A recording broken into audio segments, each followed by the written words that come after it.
چوتھے امام امام سجاد علیہ الصلوۃ والسلام ارشاد اللہم صلی علی محمد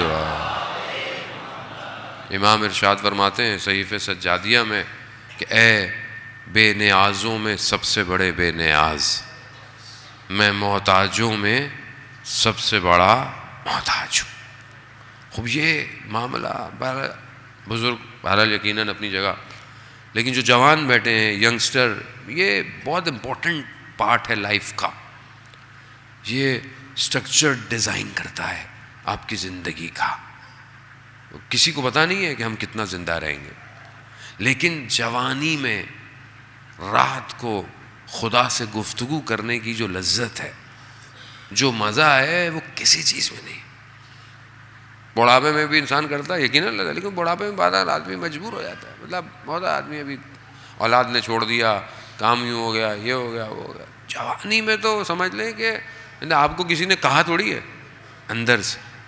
تو میں ریکمنڈ کروں گا کہ بہرحال جو مناجات خمسہ عشرہ 15 مناجات جو مفاتی کے اندر ہیں، شیعہ ٹول کٹ ڈاؤن چھوڑ دیں، ابھی کون محنت کرے گا، کتاب کھولے گا، یہ کرے گا۔ شیعہ ٹول کٹ ڈاؤن لوڈ کریں، دعاز کے آئیکن کو کلک کریں، اس کو اسکرول کریں، تھوڑا سا نیچے جائیں گے 1 سے 15 لکھا ہوا آئے گا مناجات، تائبین کی، راغبین کی، عارفین کی، یعنی ایک خزانہ ہے، خزانہ۔ وقت نہیں ہے میں خود یعنی آپ کے سامنے اس کو پڑھتا، انشاءاللہ خدا توفیق دے پھر دوبارہ آپ کے درمیان میں مطلب محفل ہونی چاہیے۔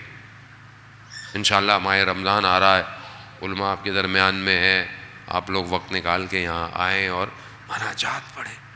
دعائے ابو حمزہ ہم پورا رمضان نہیں پڑھ پاتے، اور آیت اللہ عظمہ بہجت فرماتے تھے کہ ایسے عرفا تھے جو نجف میں، حرم میں، تہجد میں، وتر میں، قنوت میں دعائے حمزہ پڑھتے تھے۔ کیا امام فرما رہے ہیں کہ پروردگار مجھے تیری ستاریت کی، تیرے چھپانے کی قیامت میں زیادہ ضرورت ہے کہ جہاں سب کچھ عیاں ہوگا۔ یہاں تو نے چھپایا ہوا ہے پروردگار، نو بڈی نوز ہو ایم آئی، کسی کو نہیں پتا کہ میں کون ہوں، اندر سے چھپایا ہوا ہے۔ میں بھی اچھی خوشبو لگاتا ہوں، کسی کو پتہ نہ چلے، لیکن اندر کیسی خوشبو ہے کسی کو نہیں پتا۔ خدا مجھے قیامت میں چھپا کے رکھ۔ یہ جوانی میں پڑھنے کا مزہ ہے، اس کو بہرحال انسان جو ہے وہ اپنی زندگی میں شامل ہے۔ عزیزان محترم، خاتون کی شب کی مناجات، صحیفہ فاطمیہ بھی ہے، دعائیں ہیں، مناجات ہیں۔ امام خود فرماتے ہیں، چھوٹے ہیں، دوسرے امام فرماتے، پہلے امام دوسرے امام کیا فرماتے ہیں، میں نے اپنی والدہ کو رات کو دوسروں کے لیے دعا مانگتے دیکھا، اپنے نیبرز کے لیے۔ 40 نیبرز تک بی بی دعا مانگتی تھی، رشتہ داروں کے لیے، اس کے لیے۔ ہم لوگ مانگتے ہیں؟ ہاں، یہاں تو ویسے ہی نہیں پتہ نیبر میں رہتا کون ہے، دعا کیا مانگیں گے نیبرز کی۔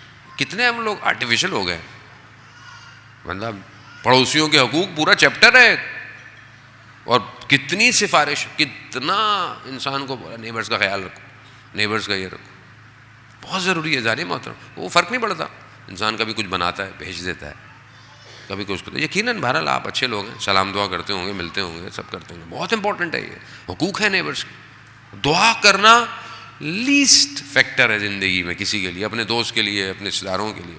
بی بی رات کو عبادت کر رہی ہیں، دعائیں کر رہی ہیں۔ اور آخری حصہ جو کہ بہرحال وقت بہت تھوڑا رہ گیا، کہ خاتون کی زندگی میں نے بیٹی، بیوی، اور تیسرا فیکٹر ایک ماں کا ہے۔ ماں کا کردار معاشرے میں بچے کی تربیت کے لیے بہت امپورٹنٹ ہے۔ یہ مائیں تھیں کہ جنہوں نے ایسے گوہر پیدا کیے کہ جنہوں نے امام حسین کی نصرت کی ہے۔ ماہوں کا کمال ہے کہ شب عاشور مائیں اپنے بیٹوں سے کیا کہتی ہیں، صبح دیر نہ ہو بیٹا، صبح دیر نہ کر لینا۔ وہ کیسی، وہ وہاب ابن کلبی جو کرسچن سے مسلمان ہوا، اس کی ماں آپ دیکھیں روز عاشورہ کیا کمال کیا اس نے، کہ جب سر کو تن سے جدا کر کر ان کو پھینکا گیا، اہانت کی گئی ان کے سر کی، ماں نے سر واپس دے دیا کہا کہ جو ہم خدا کی راہ میں دیتے ہیں اسے واپس نہیں لیتے. ماں، یہ ماں کا کردار بہت امپورٹنٹ. اگر ہم چاہتے ہیں کہ ہمارے وقت کے امام کے لیے ہم ایک جنریشن امام کو دیں تو ہمیں اپنے بچوں کی تربیت کے لیے پہلے ماں ڈھونڈنی پڑے گی.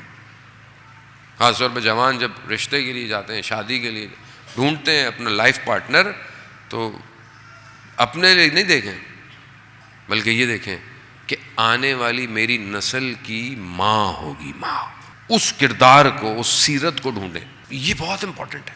اور ماں کا بہرحال بیوی کس طرح اپنے بچوں کی تربیت کر رہی ہیں، کس طریقے سے ان سے گفتگو کر رہی ہیں، کس طریقے سے انہیں سکھا رہی ہیں. نہیں، تربیت کا تو اثرات تھے کہ چھوٹے ہیں اور وہ بزرگ وضو کر رہے ہیں، بزرگ نے وضو غلط کیا، امام حسن امام حسین دیکھ رہے ہیں، ابھی کیسے گئے؟ تو انہوں نے کہا کہ بزرگ سے کہ آپ دیکھیں ہم دونوں وضو کر رہے ہیں، ہم بتائیں کہ ہم نے صحیح وضو کیا. تو بزرگ متوجہ ہو گئے کہ وضو جو ہے وہ ان کا غلط تھا. ابھی ہمیں تو 4 باتیں پتہ چل جائیں تو ہم اگلے بیچارے کو گھر تک چھوڑ کے آتے ہیں کہ آپ کو کیا پتا. کوئی خاتون حجاب کرنا شروع کر دے، باقی بے حجاب خواتین کی خیر، خاندان میں، محلے میں، ہر جگہ. نہیں، ایسا نہیں ہے. یعنی آپ دیکھیں کہ way of teaching is very important. آج دنیا کے اندر ٹیچنگ کے میتھڈز ہیں، اور آج دنیا ڈفرینٹ میتھڈز کو ایکسپیرینس کر کے بڑا آگے نکل گئی ہے. فن لینڈ جیسے ملک میں جو اسکول سسٹم ہے اٹس ویری ڈفرینٹ. کوئی ایگزام نہیں ہے، کوئی سر پہ کلاڑی نہیں ہے، کوئی ٹینشن نہیں ہے یہ پڑھا ہو. یہاں بچہ تو بیچارہ پڑھتا ہی پڑھتا ہے، رٹے مارتا رہتا ہے، یہ کرنا ہے وہ کرنا ہے. اس کو ہر وقت اس کے اندر جو کریٹیوٹی ہے، ڈیسیجن میکنگ ہے. ڈفرینٹ سسٹمز ہیں. جرمنی میں آپ جائیں تو 6 کے بعد بچوں کو اٹھایا جاتا ہے، پک کیا جاتا ہے 6 تک، اس کے بعد ان کو الگ سسٹم میں ڈالا جاتا ہے. اور وہی تبھی دیکھیں آپ دنیا کی بہترین مشینیں، آٹومیٹو، آٹو موبائل، سب کہاں سے آ رہا ہے. ہم تو چائنا والی بھی لے رہے ہیں تو اس کو بھی دوسرا چائنا بنا کے یہاں بھیج دیتے ہیں. آپ دیکھیں جرمن گاڑی، جرمن بہرحال کیوں ہے؟ کیونکہ بہرحال سسٹم ہے ایجوکیشن کا. آرٹیفیشیل انٹیلیجنس میں جائیں، روبوٹس میں جائیں، مشین میں جائیں، دنیا ایسی ہے. ایران میں بھی ایسی سسٹم ہے.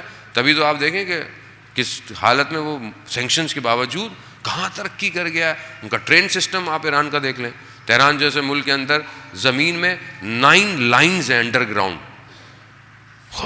کیوں؟ سسٹم ہے، ایجوکیشن سسٹم.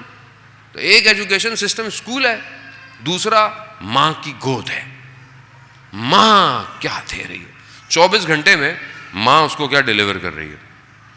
جب بچہ ماں کے پیٹ میں ہوتا ہے تب سے بچے کی تربیت شروع ہو جاتی ہے. اب ماں کیا سن رہی ہے، ماں کیا دیکھ رہی ہے، ماں کیا کھا رہی ہے. بہت بڑے عالم دین تھے، بچہ ہوا، اس نے کوئی غلطی کی تو وہ پریشان ہوئے کہ میں نے تو تربیت ایسی کی تھی کہ یہ غلطی نہیں کرتا. تو اپنی وائف کے پاس گئے کہ بھئی آپ نے کوئی ایسا کام کیا؟ کہا نہیں. کہا جب یہ آپ کے حمل میں تھا، پریگننٹ تھی، تو ان کو یاد آیا کہ میں پھلوں کی دکان پہ گئی تھی، انار کا ذائقہ چکھنے کے لیے میں نے ایک نیڈل، ایک سوئی اس میں ڈالی تھی. اس میں کتنا انار ہوگا اس کو میں نے چکھا تھا اور اس کا حساب نہیں کیا میں نے. اس ایک قطرے نے تربیت میں کیا کیا؟ گڑبڑ کر دی. ایسا نہیں محترم، بہت فرق ہے. تربیت آسان نہیں ہے. I'm really sorry to say ہم بالکل دھیان نہیں دے.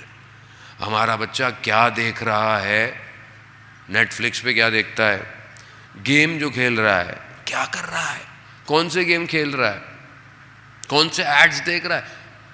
آپ کو پتا ہے کہ سسٹم اتنا آٹومیٹڈ ہے کہ جب بچے کا چہرہ آتا ہے تو کمرشل دوسرا آتا ہے. اور یہ سب پلانڈ ہے، سب ٹیسٹ ہوئے ہوئے ہیں، ایکسپیریمنٹل ہے یہ سب. آپ انٹرنیٹ پہ جائیں، ریسرچ موجود ہے کہ جب بچہ آواز، اس کا چہرہ، دوسرا کمرشل آئے گا. آپ وہی گیم کھیلیں گے، دوسرا کمرشل آئے گا. اتنا ڈیزائنڈ ہے. اینیمیشن کون سی دیکھ رہا ہے آپ سمجھ نہیں رہے. ابھی آپ لوگوں کو پتہ چلا کہ ڈزنی کیا کر رہا ہے، $2 ملین اسرائیل کو دیے تو آپ کو ٹینشن ہو گئی کہ وہ ڈزنی نے ساری زندگی آپ کو دیا کیا ہے. یہ خطرناک. تو پھر اگر آپ سمجھتے ہیں کہ آپ کا فاطمی گھرانہ ہے، پھر آپ کی ذمہ داری بھی بہت ہے. عزیزان محترم،